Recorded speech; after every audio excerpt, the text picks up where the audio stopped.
Assalamualaikum warahmatullahi wabarakatuh. Perkenalkan, nama saya Pepe Prayuda, mahasiswa dari Fakultas Ekonomi dan Bisnis, Prodi Manajemen dari kelas MGT 4. Baiklah, saya di sini akan meresum materi mata kuliah pengantar bisnis dari materi ke-9 sampai materi ke-15. Masuk materi pertemuan ke-9, penciptaan nilai barang dan jasa. Penciptaan nilai barang dan jasa dari lingkungan perusahaan.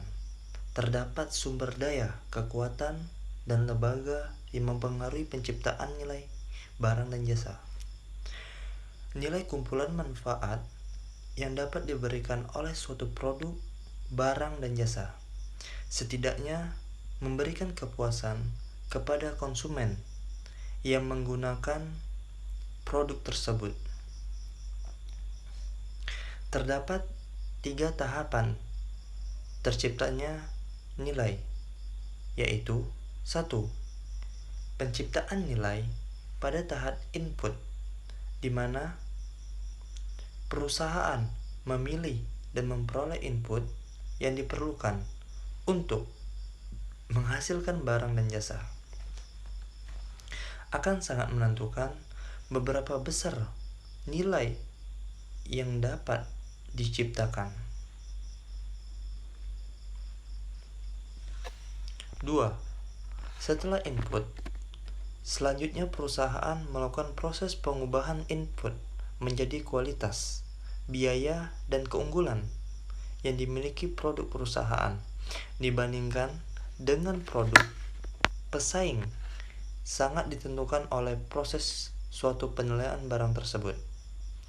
Yang ketiga, penciptaan nilai pada tahap output. Setiap produk yang dihasilkan, tahapan selanjutnya adalah bagaimana melakukan distribusi dan pelayanan kepada konsumen agar konsumen merasakan puas terhadap pelayanan tersebut. Tahapan proses hingga output termasuk dalam konsep rantai nilai yang dikemukakan oleh Michael E. Porter. Rantai nilai yaitu sebagai serangkaian kegiatan yang dilakukan oleh organisasi untuk menciptakan nilai bagi pelanggannya agar pelanggan merasa puas dengan hasil produk yang dimiliki oleh perusahaan tersebut. 10. Etika bisnis dan tanggung jawab sosial. Pengertian etika. Etika berasal dari bahasa Yunani yang ethos, yang artinya adalah cukup luas, yaitu adat kebiasaan, akhlak, watak, sikap, dan etika merupakan suatu permohonan mengenai tindakan yang benar atau salah.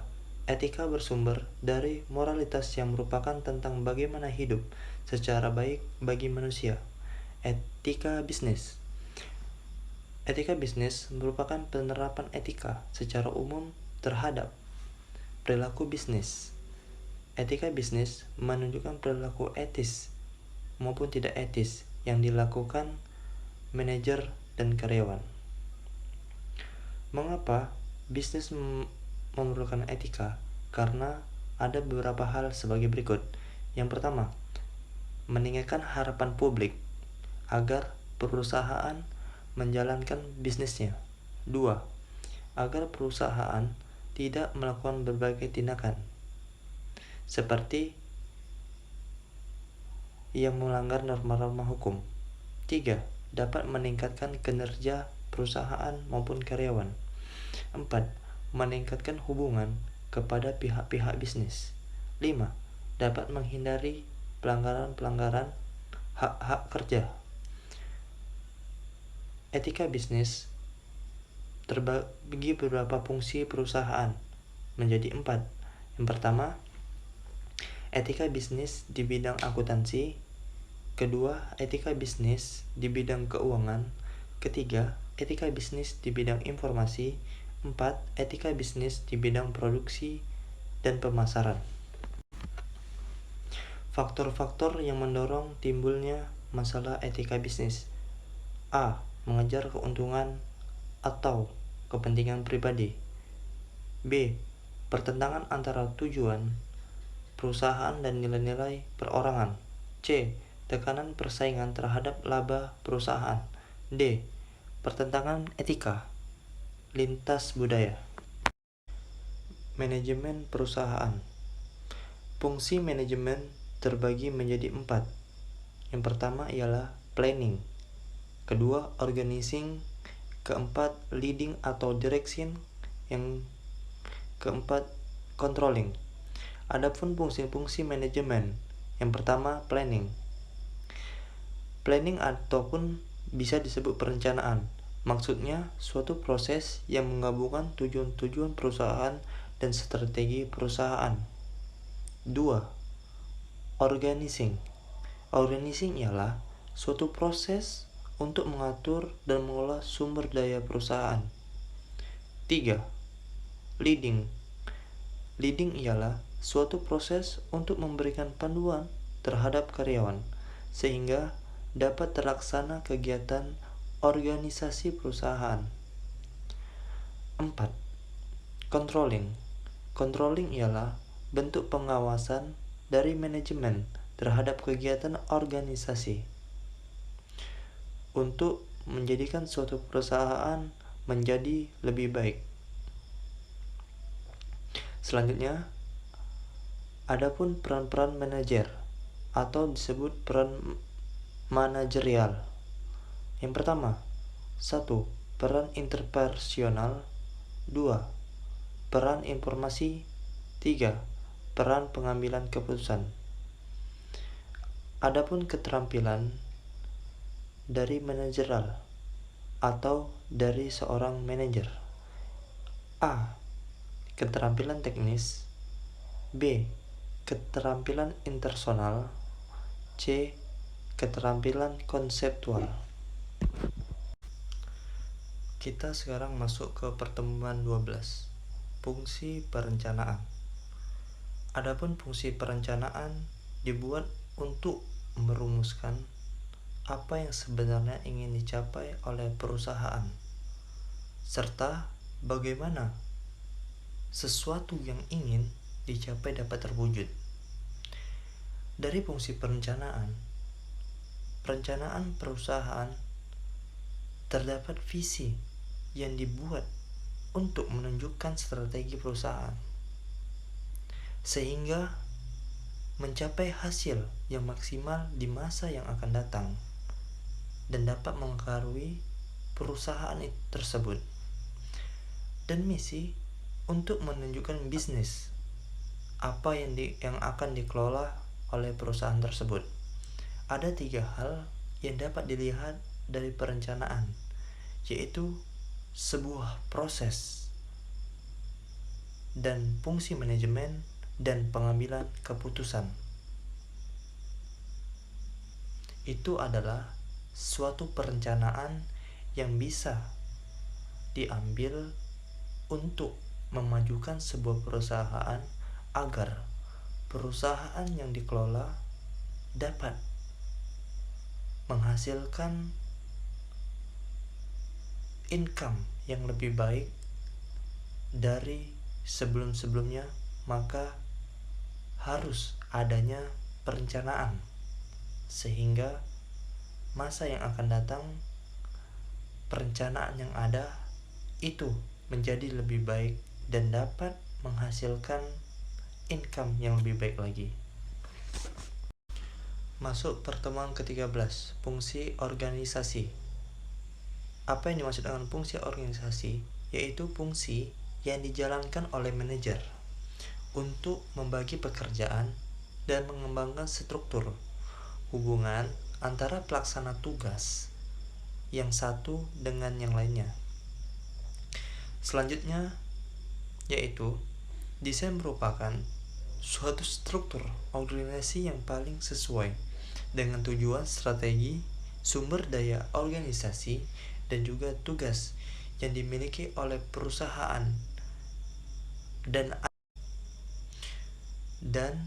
ada juga terdapat struktur organisasional yang menunjukkan bagaimana aktivitas yang terdapat dalam organisasi. Terdapat 5 tahapan dalam proses pengorganisasian, yaitu pembagian kerja, departementisasi, selanjutnya pengembangan, yang keempat hierarki organisasi atau pengisian jabatan dan mengkoordinasi terhadap pula faktor-faktor yang mempengaruhi struktur. Adapun faktor-faktor yang mempengaruhi struktur organisasi yaitu faktor lingkungan, faktor strategi, faktor teknologi, dan yang terakhir adalah faktor sumber daya manusia.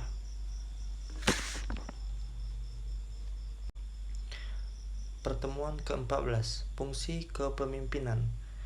Kepemimpinan adalah suatu proses yang dilakukan manajer untuk mengarahkan dan mempengaruhi para bawahannya dalam kegiatan yang berhubungan dengan tugas, agar para bawahan mau mengarahkan atau mengerahkan kemampuannya, baik sebagai individu ataupun sebagai anggota tim untuk mencapai tujuan yang telah ditetapkan perusahaan.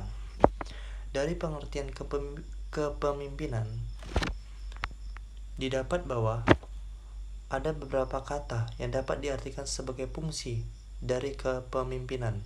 Yang pertama, power atau kekuasaan, yaitu kemampuan untuk menguasai sumber daya agar pekerjaan dapat dilaksanakan.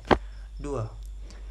Memotivasi, yaitu merupakan hasil interaksi yang dialami karyawan maupun manajer dengan situasi yang melingkupinya, sehingga motivasi yang dimiliki seseorang akan berbeda dengan situasi yang berbeda.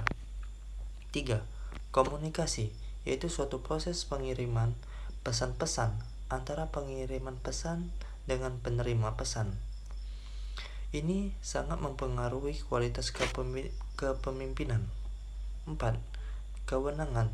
Terdapat 2 pandangan yang saling berlawanan mengenai sumber wewenang, yaitu pandangan klasik, terdapat wewenang yang lebih tinggi dari wewenang yang diberikan. Contohnya, seorang manajer mendapatkan wewenang dari direktur utama. Selanjutnya, ada teori penerimaan, yakni setiap wewenang. Pertemuan ke-15, materi teknologi digital dalam komunikasi. Bab 1, pendahuluan, latar belakang. Kemajuan teknologi berkembang semakin pesat dengan kemudahan yang diberikan untuk mengakses informasi. Kemajuan teknologi menetapkan kegiatan semakin cepat dan tak terbatas. Di zaman modern ini, berbagai macam informasi dengan mudah diperoleh melalui media baik konvensional, surat kabar, dan juga majalah, elektronik, dan radio, hingga media baru seperti media online, media sosial, dan lain sebagainya. Pengertian tentang teknologi komunikasi. Pengertian teknologi menurut Kamus Besar Bahasa Indonesia atau KBBI adalah suatu metode ilmiah yang digunakan untuk mencapai tujuan praktis dan merupakan salah satu ilmu pengetahuan terapan. Sedangkan menurut Manuel Curtis menyebutkan bahwa teknologi ialah suatu kumpulan alat, aturan, dan juga prosedur yang merupakan penerapan dari sebuah pengetahuan ilmiah terhadap sebuah pekerjaan tertentu dalam suatu kondisi yang dapat memungkinkan terjadinya pengulangan. Teknologi terdapat beberapa jenis. Yang pertama ialah teknologi informasi. Yang kedua, teknologi komunikasi. Ketiga, teknologi pendidikan. Yang keempat, teknologi transportasi. Dan yang kelima adalah teknologi madu. Manfaat teknologi digital dalam komunikasi. Ada beberapa manfaat dalam teknologi informasi. Yang pertama, informasi yang dibutuhkan dapat lebih cepat dan mudah untuk mengaksesnya. Kedua, tumbuhnya inovasi dalam berbagai bidang yang berorientasi pada teknologi digital yang memudahkan proses dalam pekerjaan. Tiga, munculnya media massa berbasis digital. Empat, meningkatkan kualitas sumber daya manusia. 6. Melalui perkembangan dapat memanfaatkan teknologi informasi dan komunikasi. 5. Munculnya berbagai sumber belajar seperti perpustakaan online, media pembelajaran online yang dapat meningkatkan kualitas pendidikan. 6. Munculnya e-business seperti toko online. 7. Dapat berkomunikasi dengan yang lain walaupun hanya dengan melalui handphone. Mungkin hanya ini yang bisa saya sampaikan untuk menyampaikan resume materi dari mata kuliah pengantar bisnis dari pertemuan ke-9 sampai ke pertemuan ke-15. Saya mohon maaf apabila kata-kata saya ada yang salah. Mohon dimaafkan. Saya akhiri. Wassalamualaikum warahmatullahi wabarakatuh.